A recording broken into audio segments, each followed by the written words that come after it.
All right, in this video, we're going to find sine or cosine using an identity. So before I do that, I'm going to show you a way you can do it without using an identity, and then we'll talk about an identity you could use. So this says cosine of theta is equal to 3/4 angle theta is in quadrant 4.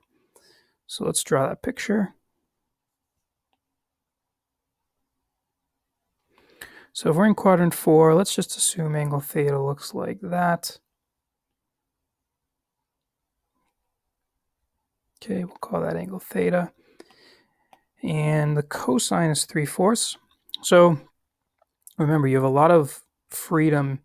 In fact, to make this point clear, I'm just going to copy this. Show you two things you could do here.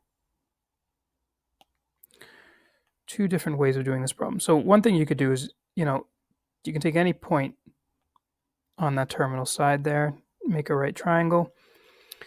That's angle theta, that's the reference angle. If cosine is 3/4, you can use your right triangle definitions. Since cosine is a adjacent over hypotenuse, you can think of that as a 3, and the hypotenuse of that right triangle is a 4. And the sine of theta, therefore, is going to be using the reference angle is going to be the sine of angle r using our definitions of sine. So sine is opposite over hypotenuse. Let's call this here b. So sine of theta is equal to b over 4. And in order to find b, we're going to use the Pythagorean theorem. So 3 squared plus b squared is equal to 5 squared. It's equal to 4 squared. Which means b squared equals 4 squared minus 3 squared. And that means that b squared equals 16 minus 9, which is 7. Now b is clearly a negative y coordinate, right? We're in the xy plane, so b we're going to say is equal to negative square root of 7. Okay, so this is equal to negative square root of 7 over 4. So that's one way of doing it. The other thing you could do is you want to think of, you can think of this point here as being on the unit circle. So let me do my best circle. This is not going to turn out good. It's not that good, but it's fine. It'll get the job done. Call this 1. Okay, when you're in the unit circle, the x-coordinate is cosine of theta. The x-coordinate of the point on the unit circle is cosine of theta. The y-coordinate is sine of theta. Okay, we know that the cosine of theta is 3/4. We want to know what the sine of theta is.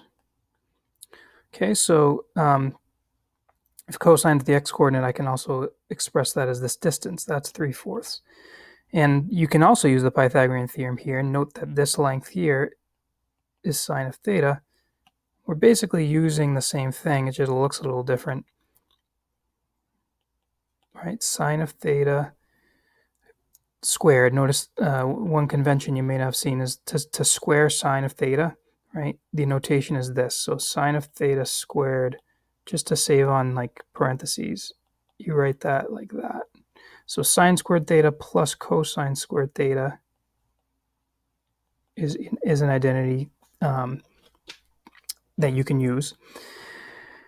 Again, don't forget this is cosine of theta. So all I'm expressing is the Pythagorean theorem in terms of these trig identities.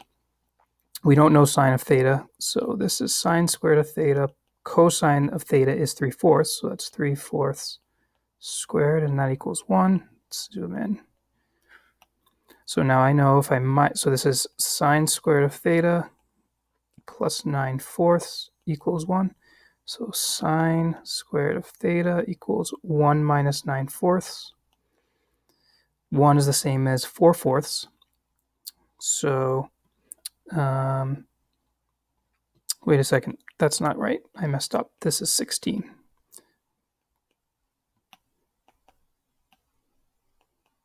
There we go.